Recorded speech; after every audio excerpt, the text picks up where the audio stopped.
അതിരപ്പള്ളിയിൽ വീണ്ടും കാട്ടാനക്കൂട്ടം. അക്കരെ ഏഴാറ്റുമുഖം പുഴക്കരയിൽ നിന്നുള്ള ആനകൾ പുഴക്കരയിലൂടെ അതിരപ്പള്ളി പ്രദേശത്തേക്ക് എത്തുകയാണ്.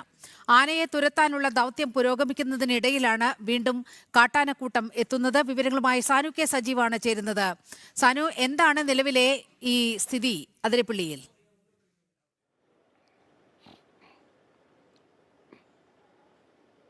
നീലിമ, എന്തായാലും ഈ ആതിരപ്പള്ളിയിൽ ആനക്കൊല്ലി കാട്ടാനനെ കാട് കയറ്റാനുള്ള ദൗത്യം തുടങ്ങിയിട്ട് ആഴ്ചകൾ പിന്നിടുമ്പോഴും അതൊന്നും വിജയിക്കുന്നില്ല എന്നുള്ളതാണ്. ഇന്ന് രാവിലെയാണ് വീണ്ടും കാട്ടാനയുടെ സാന്നിധ്യം അതിരപ്പള്ളിയിലെ മേഖലയിൽ ഉണ്ടായിരിക്കുന്നത്. വൈശ്ശേരിയിലെ കർഷകനെ കാട്ടാന ചവിട്ടിക്കൊന്ന പ്രദേശത്തേക്ക്, അതായത് ഈ അതിരപ്പള്ളി പുഴയുടെ അക്കരെ കരയിൽ നിന്ന് അതിരപ്പള്ളിയിലേക്ക് കയറുന്നതിൻ്റെ ദൃശ്യങ്ങളാണ് ഇപ്പോൾ പുറത്തു വന്നിട്ടുള്ളത്. നമുക്ക് ആ ദൃശ്യങ്ങളിൽ കാണാൻ സാധിക്കും.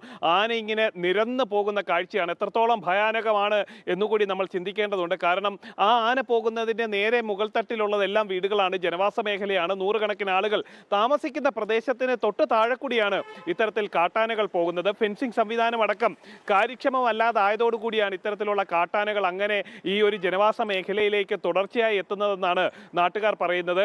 ഏതായാലും ഈ ഒരു ദൗത്യം വനംവകുപ്പിന്റെ നേതൃത്വത്തിൽ ഈ വൈശ്ശേരിയിലെ കർഷകനായിട്ടുള്ള മോഹനനെ കൊന്നതിന് ശേഷമാണ് ഇത്തരത്തിൽ പ്രത്യേക ഒരു ദൗത്യം അവിടെ ആരംഭിക്കുന്നത്. വനമന്ത്രിയുടെ നേതൃത്വത്തിൽ അടക്കം അവിടെ വന്ന് കർഷകരെ കാണുകയും ആ നാട്ടുകാരെ കാണുകയും അവരുടെ ആശങ്കകളൊക്കെ കേൾക്കുകയും ചെയ്തതിന് തൊട്ടു പിന്നാലെയാണ് 100 അംഗ വനംവകുപ്പ് ഉദ്യോഗസ്ഥരെ ഈ പ്രത്യേക ദൗത്യത്തിന് വേണ്ടി അവിടെ നിയോഗിച്ചത്.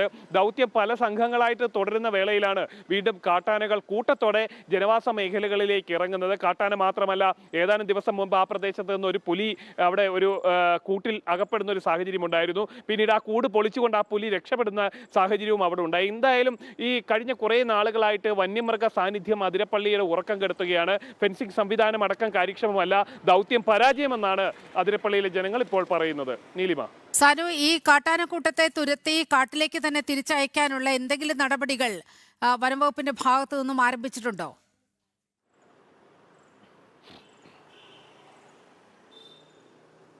നീലിമ, ഈ അതിരപ്പള്ളിയുടെ ഒരു ഭൂപ്രകൃതിയുടെ ഒരു പ്രത്യേകതയുണ്ട്. കാരണം ഒരു പുഴയുടെ ഇരുകരകളിലുമായിട്ടാണ് ആളുകൾ താമസിക്കുന്നത്. 2 കരകളിലും ആളുകളുണ്ട്. അതിനിടയിൽ വരുന്ന പ്രദേശമെല്ലാം വനമാണ്. അത്തരത്തിൽ ഇറങ്ങി വരുന്ന പ്രദേശത്ത് ഫെൻസിംഗ് സംവിധാനങ്ങൾ കാട്ടാനകൾ തുടർച്ചയായിട്ട് നശിപ്പിക്കുന്നു എന്നുള്ളതാണ് നമ്മൾ മനസ്സിലാക്കേണ്ട ഒരു കാര്യം. കാരണം ഫെൻസിംഗ് ഉണ്ട്. അത് ഫെൻസിംഗ് ഉള്ള പ്രദേശത്തേക്ക് ആന എത്തുമ്പോൾ ആ ആന ഈ മരമൊക്കെ ചവിട്ടി മറിച്ച് ഈ ഫെൻസിംഗ് വേലികൾക്ക് മുകളിലേക്ക് ഇടുന്നു.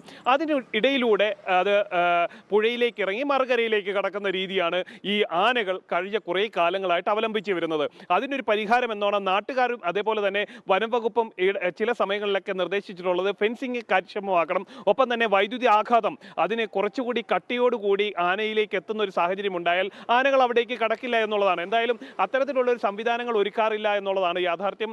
ഇപ്പോൾ രാവിലെ കണ്ട ആനകളെ കാട്ടിലേക്ക് തുരത്തി എന്നാണ് വനംവകുപ്പ് അറിയിച്ചിട്ടുള്ളത്. എന്തായാലും ആ നാട്ടുകാർ പറയുന്നത് അങ്ങനെയല്ല. കേവലം പടക്കം പൊട്ടിച്ച് ആനയെ വനത്തിന്റെ ഒരു പ്രദേശത്തേക്ക് എത്തിക്കുക മാത്രമാണ് ചെയ്തത്. വൈകുന്നേരമാകുമ്പോൾ വീണ്ടും ജനവാസ മേഖലകളിലേക്ക് അതിരപ്പള്ളിയിൽ ജനവാസ മേഖലയിലേക്ക് കാട്ടാനക്കൂട്ടം നിരനിരയായി എത്തുന്നതിന്റെ ദൃശ്യങ്ങളാണ് പ്രേക്ഷകർ കണ്ടത്. സാനു കെ സജീവാണ് വിവരങ്ങൾ പങ്കുവച്ചത്.